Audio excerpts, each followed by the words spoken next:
Well, I'm going to talk to you this week. Sorry, let me introduce myself. It's Adam here, talking at you from Olympia about what's going on in this, the fifth week of the legislative session. A couple things I want to talk to you about, organizations that have approached me today, just two of them this morning, that I talked to about their work in affordable care for seniors, affordable housing, the various nursing homes, Kline, Cairo, Kline Galland, Seymour, and Leon Sullivan, and the communities and schools of Renton and their request for funding and what it is that they do. Then I want to talk to you a little bit about this sorry excuse for bipartisanship here in Olympia. We have a bill from a very conservative Republican senator that will, get this, it will do drug testing for recipients of TANF, temporary assistance for needy families. In other words, you are effectively suspected of using drugs if you were on welfare. Let's talk about the more pleasant things first. Two organizations, one consisting of the nursing homes, assisted living, and other structured care for elderly people, typically including many low income, literally across the entire ethnic spectrum of 98118, came to me this morning and talked about my support for a budget proviso form. You bet. I said, I'm there. I'm there. You don't need to talk to me about it. I'm there, but I won't talk to you anyway.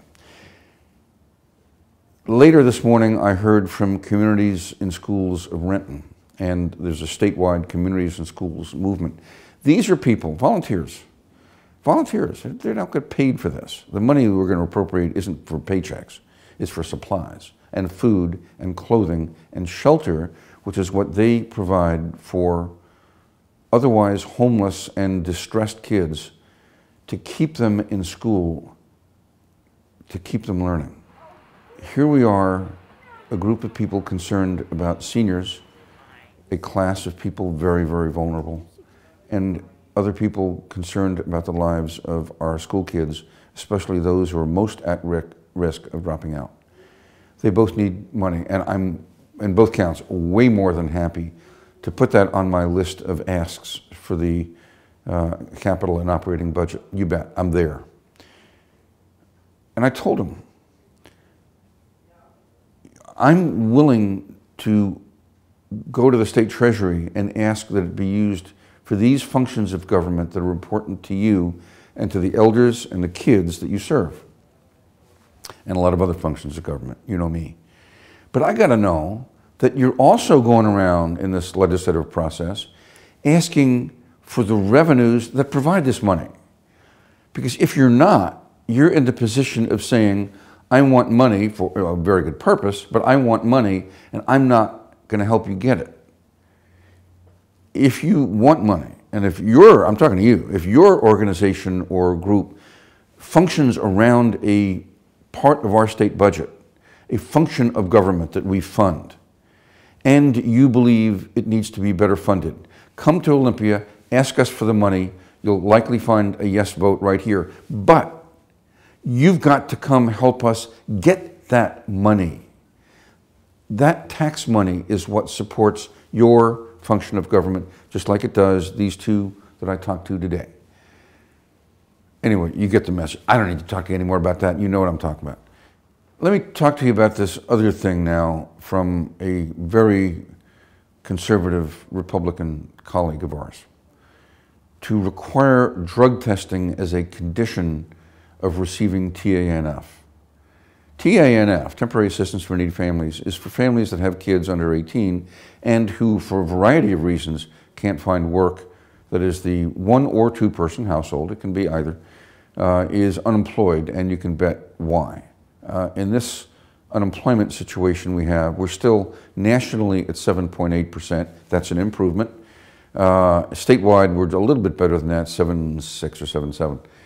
That's high unemployment. And people looking for work, people with marketable skills, perhaps not the most marketable, but marketable skills, people who are looking for work because they want to work, because they have a work ethic, they have a sense of pride.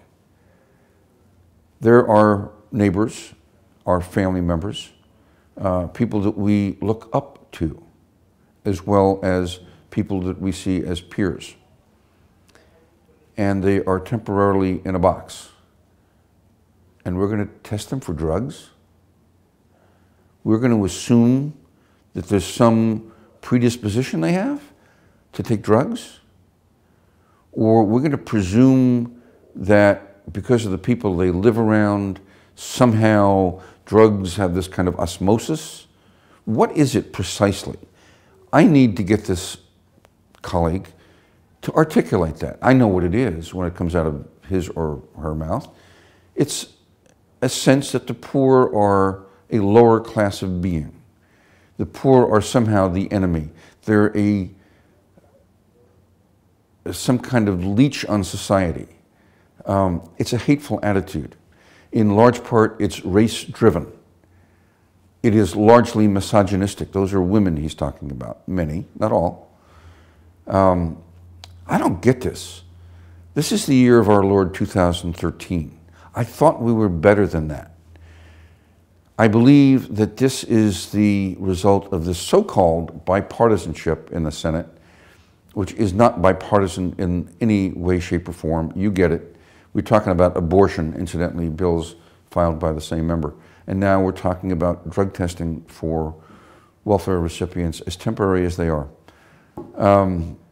Folks, this is a return. This is a regression. This is not the kind of stuff that reflects the values of people from the 37th. My job to fight it here in the Senate. Representative, our two housemates have a much easier time of it in the House. But I guess I got to continue this battle here. Thanks for listening.